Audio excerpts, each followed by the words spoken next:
ऐतिहासिक, शैक्षणिक, साहित्य व संस्कृतीची जोड म्हणजे स्मार्ट पुणेकर न्यूज.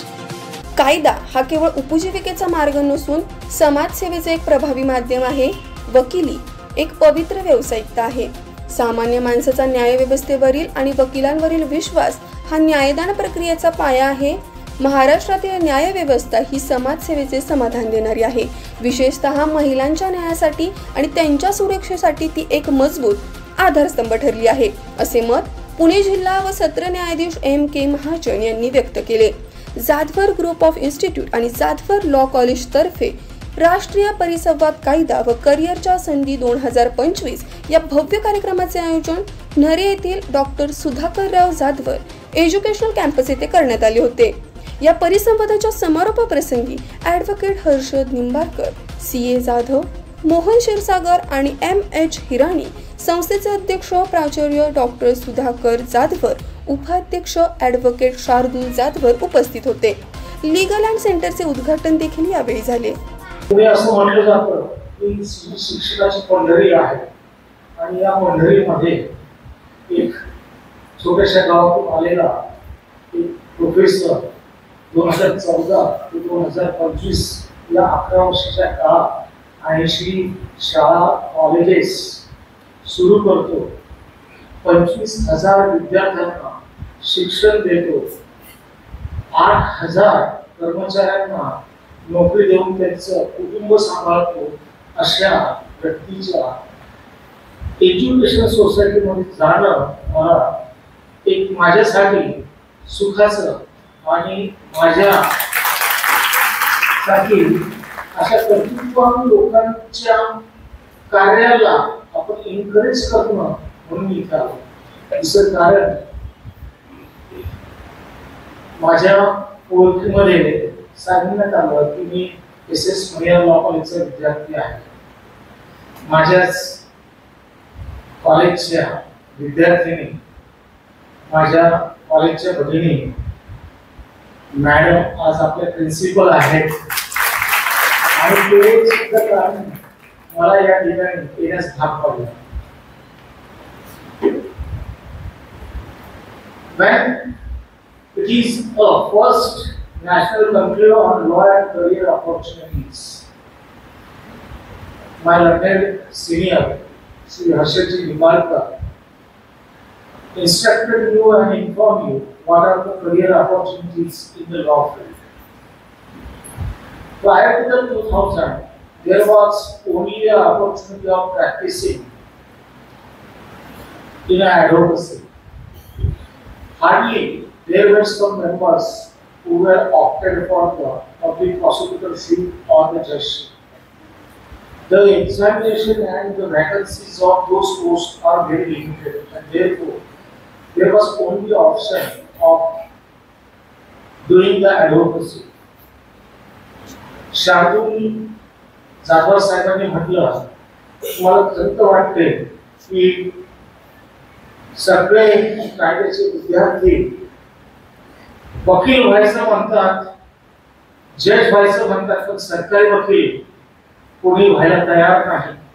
मी त्यांना सांगू इच्छितो, माझी प्रॅक्टिस चांगली असताना सुद्धा मी 1997 मध्ये सरकारी वकील होण्याचं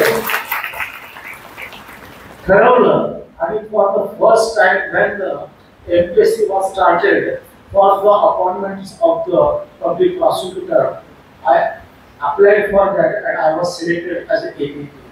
I'm proud to say that I had assistant public prosecutor for 11 years. म्हणजे पूर्ण 2 दिवस या सर्व विद्यार्थ्यांनी फक्त एका गोष्टीला होम घेतलेला आहे, ते म्हणजे की लॉ आणि लॉच्या क्षेत्रामध्ये आपण कशा पद्धतीने पुढे गेलं पाहिजे आणि नुसतंच पुढे न जाता आपल्याला या लोकांसाठी काय करता येऊ शकतं का, जी वाड्यावस्ती तांड्यांवरची लोक आहेत, जी गोरगरीब, शोषित दलित, वंचित आदिवासी भागातून जी लोक येतात, यांच्यासाठी काय करू शकतो का. आज मला तुमच्या सगळ्यांकडे बघितल्यानंतर स्वामी विवेकानंदांचं एक वाक्य आठवतं. स्वामी विवेकानंद असं म्हणतात, take up an idea, make one idea your life, think of it, dream of it, live on that idea, let the brain, muscle, nerve, every part of your body with that idea and just leave other idea alone, and this is the way to achieve your success. आज तसा weekend आहे, अनेक चांगले चांगले picture हे थिएटरला देण्यामध्ये आलेले आहेत. दिवाळीमुळे सगळ्या लोकांना गावाला जायचंय, कोणाला शॉपिंग करायची, बिग बिलियन डे चालू आहे, अजून बरेच काय सेल चालू आहेत. आणि त्याच्यामध्ये आपण सगळेजण या ठिकाणी आलेलो आहोत ते म्हणजे एका गोष्टी करता की पहिली आणि शेवटची गोष्ट आहे ती म्हणजे कायदा. आणि कायदा ज्यावेळेस आपण म्हणतो त्यावेळेस एकच गोष्ट आठवते ते म्हणजे आपण सगळेजण बसलेले आज आपल्या समोर न्याय देवता बसलेली आहे. फॉर्मर जज आहेत, आताचे प्रिन्सिपल जज आहेत, ज्यांच्याकडे बघून तुम्ही आणि आम्ही सगळे लॉचं शिक्षण घेतलं. असं निंबाळकर साहेब या मंचावरती आहे. कालपासून अनेक जजेस यांनी मार्गदर्शन केलं, अनेक मोठमोठे लॉयर्सनी आपल्याला सगळ्यांना मार्गदर्शन केलं. काही लोक या लॉच्या रिलेटेडची आहेत, काही लोक एमबी एमसीची देखील या ठिकाणी येऊन बसलेली होती. टॅक्सेशन लॉच्या संदर्भामध्ये, सायबर सिक्युरिटीच्या संदर्भामध्ये असे जे विषय या विद्यार्थ्यांच्या दुसऱ्याही फॅकल्टीच्या निगडीत तेही लोक आलेली होती. आणि ज्या वेळेस आपल्या सगळ्या लॉच्या विद्यार्थ्यांकडे मी पाहतो त्यावेळेस मला एकच गोष्ट म्हणावीशी वाटली, we the voice of the justice serve the nation.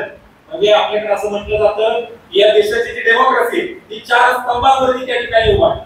त्याच्यामध्ये आपण ज्युडिशरी करतो, त्याच्यामध्ये आपण एक्झिक्युटिव्ह करतो, म्हणजे सगळे आपले ही सगळे राजकारण आहे. त्याच्यानंतर आपण चौथा स्तंभ म्हणून त्याच्यामध्ये पत्रकारांना आपण त्याच्यामध्ये पाहतो. मला एक गोष्ट त्या ठिकाणी म्हणावीशी वाटली, हे सगळं लोकशाही चालवत असताना जर गुप्त स्तंभ कुठला असेल तर ते म्हणजे तुम्ही सगळेजण वकील जे बनणार आहात, जे बनलेला आहात, यांच्यामुळे हा समाज अत्यंत चांगल्या पद्धतीने त्या ठिकाणी त्याच्यामध्ये तो चालत असतो. आणि आपण सगळेजण ते चालत असलेल्या गोष्टीमध्ये या सगळ्या गोष्टींसाठी आपण पुढे आहात हे आपल्या सर्वांचं मनापासून त्या ठिकाणी अभिनंदन आणि आभार व्यक्त करतो. Since you are all beginners, there are two. I would tell you that there are two types of cases. So far as criminal side practice is concerned, there are two types of cases.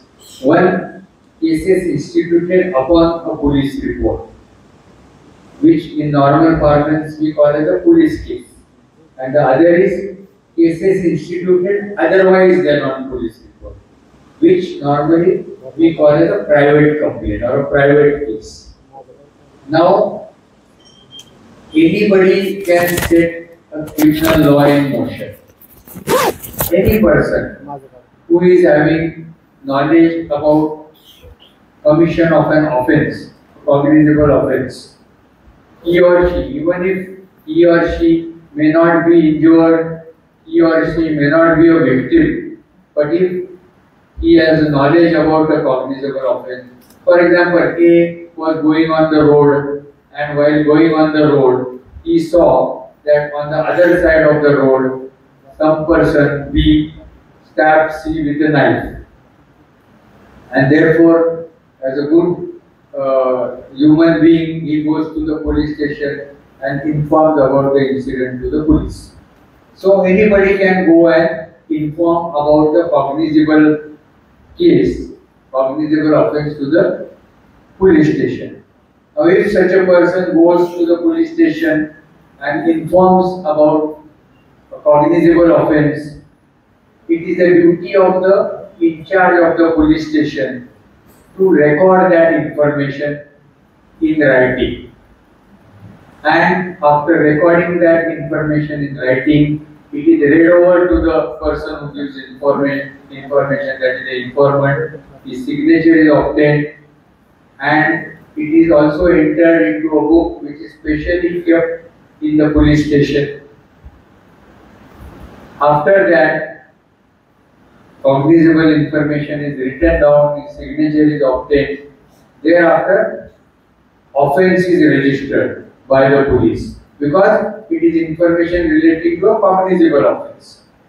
Now, this information becomes the first information report in the eye of law, and on the basis of this first information report, the offense is registered. If it is a case of murder, offense under 302, now 103 into bracket 1, or if it is a case of attempt to murder 307, if it is a case of previous 326, etc., that offense is registered, and then the police officer starts investigation into that case, investigates that crime.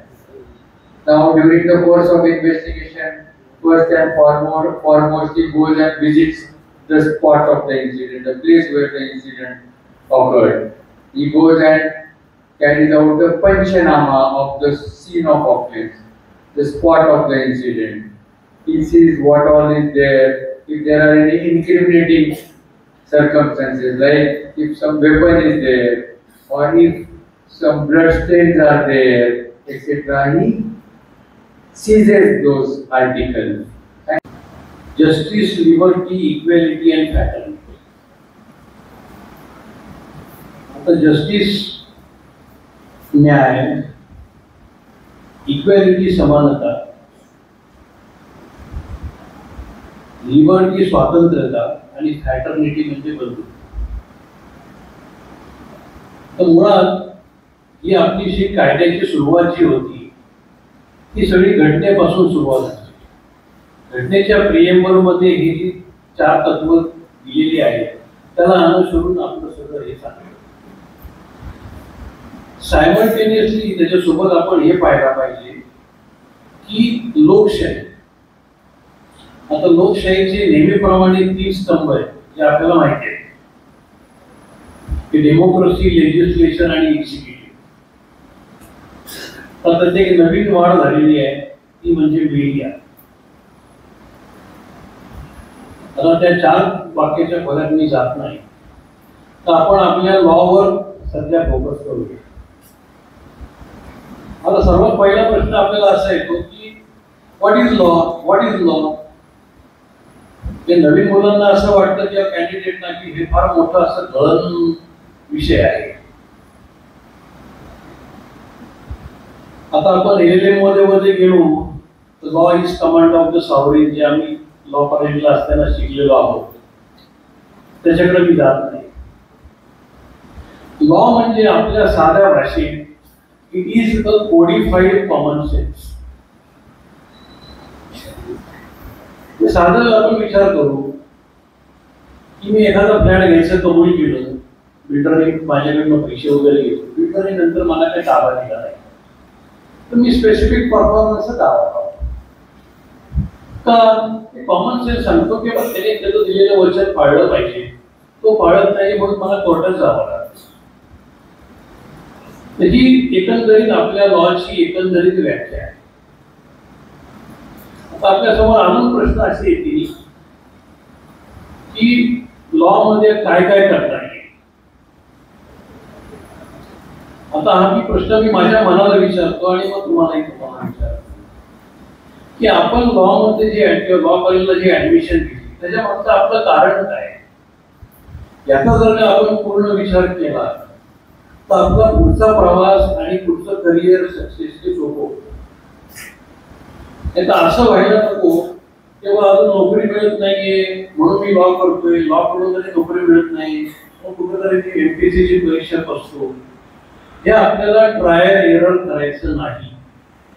Trial error मध्ये तुम्हाला सक्सेसचं प्रमाण अत्यंत अल्प असतं, ते मग तो एक समोरून झाला तसं जास्त कामा नाही. तर जनरली लॉ मध्ये तुम्हाला एक व्हिजन आणि ड्रीम जे आपण म्हणू शकतो की मी एक मोठा वकील होईल किंवा मोठा न्यायाधीश होईल, हे आपल्याला बेसिकली गरजेचं आहे.